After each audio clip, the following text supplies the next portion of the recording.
In the world of professional hits, some names are a death sentence. These hitmen thought they found an easy target for a quick payday. They were dead wrong. Because they just invited the world's deadliest assassin to their own funeral.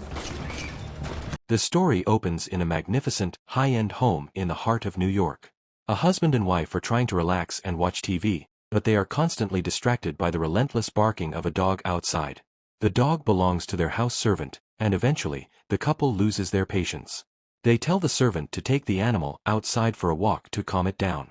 As the servant steps out into the night, she is met by a shadow. A cold-blooded hitman is waiting. Without a word, he eliminates her first. He then slips inside the house and takes out the husband and wife with surgical precision. To make sure no trail is left behind, he grabs their phones and sets the entire mansion ablaze, turning the evidence into nothing but ash and smoke. On the other side of town, we shift to an elite private school filled with students. Among them is a young girl named Ella Hato. We soon learn the tragic truth. The couple murdered in the New York mansion were Ella's parents. But Ella is completely in the dark. She has no idea her world has just been destroyed. Enter our specialist, Stephen Lucas. Lucas is a professional hitman, a ghost who operates under the radar. He checks his secure computer and receives his latest contract. The mission is simple: eliminate a girl named Ella. At first, Lucas is indifferent. To him, it's just another job. He begins his preparations, focused on completing the hit as quickly and efficiently as possible. Back at Ella's hostel, the warden is frantically searching for her. She needs to deliver the devastating news about her parents, but Ella is nowhere to be found. It turns out Ella is a bit of a rebel. She's a smart girl who knows how to slip out past curfew. While her friends cover for her by telling the warden she's at the library, Ella has actually snuck out to a crowded nightclub. Lucas is already there, blending into the shadows of the club, waiting for the perfect moment to strike. But Ella isn't an average teenager. She's observant and sharp. She notices Lucas watching her, but she doesn't panic. Her father has always sent secret bodyguards to watch over her, so she assumes Lucas is just another man on her father's payroll sent to keep her safe. When Lucas finally gets a clear look at Ella, something shifts. He sees how young and truly innocent she is, and for the first time, the cold-blooded assassin starts to hesitate. He begins to question if he can actually go through with the hit. But the decision is suddenly taken out of his hands. He spots other hitmen moving through the crowd. He realizes he isn't the only one with a contract on Ella's life. It's a race. Whoever gets to her first gets the massive payday. Lucas decides he isn't going to let anyone else touch her. He draws his weapon and begins a lethal dance, taking out the rival assassins one by one in the middle of the club. In the chaos, he grabs Ella and pulls her outside to safety. But just as they are about to reach the getaway car, another mysterious figure steps out of the shadows. Outside the club, Lucas doesn't hesitate. He draws his weapon and shoots the mysterious figure approaching them. But Ella screams in horror, revealing that the boy was actually her boyfriend who had been with her inside. Lucas realizes that if he leaves the boy behind now, the other assassins will finish him off to erase any witnesses. He shoves both of them into the car and tears out of the city, driving until they reach a deserted, isolated location. He drops them off with a chilling warning: keep your phones off.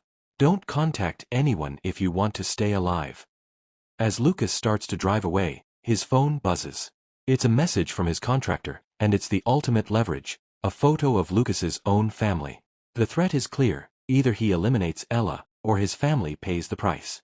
Confused and desperate, Lucas spins the car around and races back to Ella. He tells her the cold truth. Your life is in danger. Professional killers are coming for you, and I'm the only one who can keep you breathing. If you want to survive, get in the car. Alone. Ella makes a heartbreaking choice, leaving her boyfriend behind to ride with the man who was sent to kill her. As they speed away, Ella tries to reach for her phone to call the police. Lucas stops her, explaining that this conspiracy goes deep. Local law enforcement is already on the payroll of the people hunting her. If you don't believe me, he says, just wait. Moments later, bullets start raking the car from all sides. The shooters are wearing badges. Realizing she has nowhere else to turn, Ella finally trusts him. They drive for hours, pushing toward the Swiss border. Lucas knows they need a fresh start, so he switches cars and instructs Ella to hide in a secret compartment. Stay down, stay hidden. This is the only way we cross, he commands. He successfully navigates the border checkpoint, slipping past the authorities and into safety. The scene then shifts to a cold, imposing estate in England. We see a young boy practicing archery, but his arrows keep missing the mark.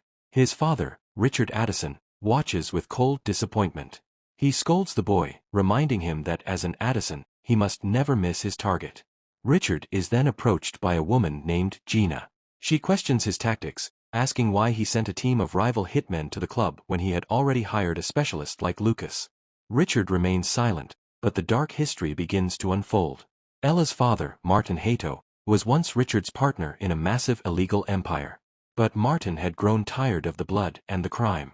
He was preparing to turn state's evidence, ready to hand over a mountain of evidence to the FBI that would bury Richard forever. As soon as Richard Addison discovered the betrayal, he didn't hesitate. He eliminated both Martin Hato and his wife in that New York fire. But the hit was only the beginning. Gina warns Richard that Martin was far more cunning than they realized. Before he was taken out, Martin managed to siphon $25 million from Richard's offshore accounts. Recovering that kind of money is nearly impossible, but Richard isn't a man who accepts loss. He hands Martin's stolen phone to Gina with a cold command, "Do whatever it takes. I want every cent back." Meanwhile, Lucas and Ella have crossed into France, hiding out in a secluded, run-down house. Lucas decides to confront the ghost from his past and calls Richard directly. He's haunted by one question: "How did you find out about my family?" "I've spent my life keeping them a secret." Richard's laugh is bone-chilling. He explains his philosophy of power. Whenever he hires a specialist, the first thing he does is hunt down their vulnerabilities. "I know your family because I know they are the only way to keep a man like you in line," Richard sneers. He then throws Lucas's own demons back in his face, mocking his struggle with a bottle. Richard reveals that Lucas was actually his first choice to kill Martin and Pamela, but he found Lucas passed out drunk in a gutter. He had to give the contract to another hitman named Matt Garr to get the job done. This is the moment the truth hits Lucas like a physical blow. Ella's parents are already dead. Lucas is horrified. Why kill the parents? And why go after the girl now? Richard's logic is simple and cruel. Martin tried to deceive him, and in Richard's world, the only punishment for betrayal is the total erasure of the bloodline. Martin's punishment only ends when his daughter is in the ground, Richard declares. And if you continue to protect her, it will be the end of you and your family, too. He hangs up, leaving Lucas in a state of pure desperation. In another room, Ella is desperate for answers. She grabs a phone and tries to call her father, hoping he can explain the nightmare she's living. But the man on the other end isn't her father, it's Gina. Gina plays a lethal psychological game. She doesn't tell Ella that her parents are murdered. Instead, she poisons her mind against her only protector. "The man you are with is a professional hitman," Gina whispers. "He was hired to kill you. He's just waiting for the right moment." Terrified and feeling betrayed, Ella waits for her chance and bolts from the house.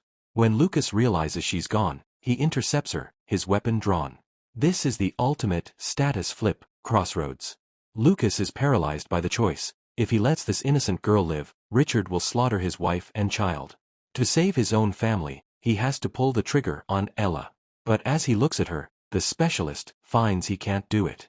He's trapped in a web of his own making, unable to take the life of the girl he was meant to protect. Seeing his hesitation, Ella doesn't wait. She turns and disappears into the night, running for her life from the man she thinks is her executioner. After a desperate chase, Lucas finally corners Ella again. She screams at him, terrified, "I know you were hired to end me. That's why I'm running." Lucas grabs her, his voice low and intense. "You don't understand," he says. "I'm a professional. If I wanted you dead, we wouldn't be having this conversation. Your family is gone, and Richard paid me to finish the job. But I've never taken an innocent life. I only eliminate those who deserve it. If you want to see tomorrow, you stay with me. Without me, you're already a ghost." Seeing the cold truth in his eyes, Ella finally climbs back into the car. They stop at a small shop for supplies, but Richard's hounds are already closing in. A hail of bullets shatters the windows.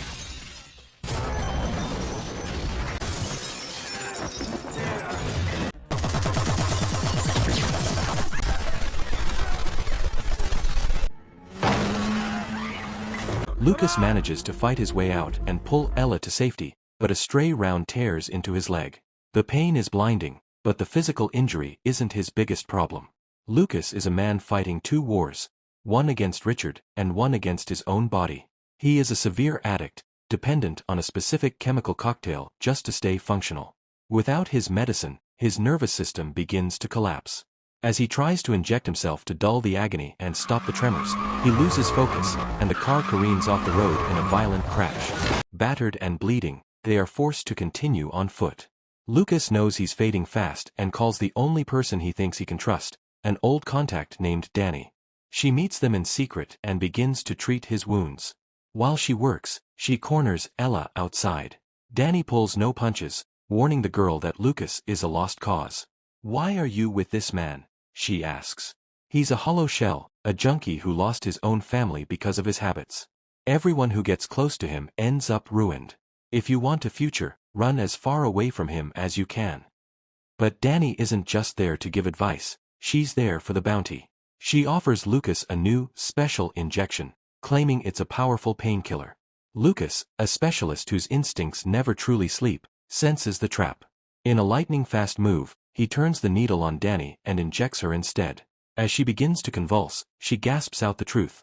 The syringe was packed with lethal poison. Richard has put such a massive price on Lucas's head that even his oldest friends are willing to kill him for the reward. Meanwhile, at a nearby station, the elite hitman Matgar has tracked Ella down. He moves in for the kill, leveling his weapon at the girl while she's distracted. But just as he's about to pull the trigger, Lucas appears through the shadows like a guardian demon. A fierce shootout erupts, bullets flying across the platform. Lucas manages to suppress the fire long enough to grab Ella and vanish into the night once again. They manage to secure a boat to cross the water toward England, slipping across the French border under the cover of darkness. During the long hours at sea, the dynamic shifts. Lucas knows he might not make it to the end of this journey. He hands Ella a weapon and begins to train her. He teaches her how to stand, how to aim, and how to pull the trigger without hesitation. "If I'm not there," he tells her, "you have to be your own specialist." Ella watches, learns, and begins to transform. The innocent girl is gone, a survivor is being born. After a grueling journey, Lucas and Ella finally reach England. He takes her to a safe house in Leeds, a quiet place where he keeps his most private memories. Inside, Ella finds a photograph of a young girl. Lucas reveals a heartbreaking secret. He has a daughter he has never met. His wife was pregnant when she left him, and because of his battle with the bottle, he never felt worthy of being a father. "A man like me, a drunk and a killer, has no place in a child's life," he admits. Seeing Lucas reaching for his addiction again, Ella decides to use tough love to wake him up. She looks him in the eye and says, "You're right. A man like you can never be a good father." These words hit Lucas harder than any bullet. He throws his injection away, collapsing to the floor as his body begins to go into a violent withdrawal. He is weak, shaking, and unable to even stand. Ella realizes that if the specialist can't fight, she must. She tells the fading Lucas, "My parents were rich, and now that money is mine. I'm hiring you to take out Richard. I want justice." But Lucas just shakes his head, broken. "Look at me," he whispers. "I can't even stand up. I'm of no use to anyone." Driven by raw emotion, Ella grabs Lucas's weapon and heads to Richard's office alone. She finds herself face to face with a man who destroyed her world. She levels the gun and pulls the trigger, but nothing happens. In her rush, she forgot to disengage the safety lock. Terrified, she bolts from the building, only to find herself surrounded by the police. She tries to tell the officers the truth about Richard's crimes, but Gina has already paved the way with lies. She tells the authorities that Ella is mentally unstable after the loss of her parents and is simply making up stories. However, Richard has a different problem. The $25 million Martin stole is sitting in a savings account that only Ella can access. He orders Gina to take Ella from the police and get that money, alive. Richard is hosting a lavish party, celebrating his perceived victory, when Gina calls to report that Ella is still refusing to give up the account details. Richard isn't worried. He heads to his private office to handle the interrogation himself. But when he opens the door, he finds his worst nightmare waiting for him. Lucas has arrived. The specialist is back, and he's focused. He corners Richard, but the villain has one last card to play. "The girl is in the basement," Richard sneers. If I die, my men will eliminate her instantly. Lucas forces Richard down to the cellar at gunpoint, where they find Gina and the elite hitman Matt Gar holding Ella captive. Lucas demands they release the girl. But the standoff is shattered when Richard's young son appears and distracts Lucas. In the chaos, Richard breaks free and the room explodes into gunfire. Lucas reacts with lightning speed, taking out Gina instantly. Matt Gar fires at Ella, sending her to the ground, and moves in to finish her off. Lucas throws himself into a brutal hand-to-hand struggle with Matt Gar. In his weakened state, Lucas is losing the fight. Matt Gar pins him down and prepares to deliver the killing blow, but a shot rings out. Richard has turned his gun on his own man, Matt Gar. "All of you are useless," Richard growls, stepping over the body to finish Lucas himself. But before he can pull the trigger, a series of shots ring out from the shadows. Ella, wounded but alive, fires blindly at Richard until the man who ruined her life is silenced forever. Lucas gathers the injured Ella into his arms and rushes her to a waiting ambulance. As the screen fades and time passes, we see Ella has taken over her parents' massive business empire, standing strong as a leader. Her phone rings. It's Lucas. They have remained close, two survivors bound by a dark history. Ella gives him one final piece of advice. It's time to go home. Meet your daughter. The film ends as Lucas finally finds the courage to walk toward his family, no longer a hitman, but a man seeking a second chance. They sent a monster to kill a girl, but they didn't realize he was the only one who could burn their empire down. Lucas is officially off the grid, and Ella is the new queen of the game. If you enjoyed this elite recap, smash that like button. Thank you for watching Cinemaned, and I'll see you in the next one.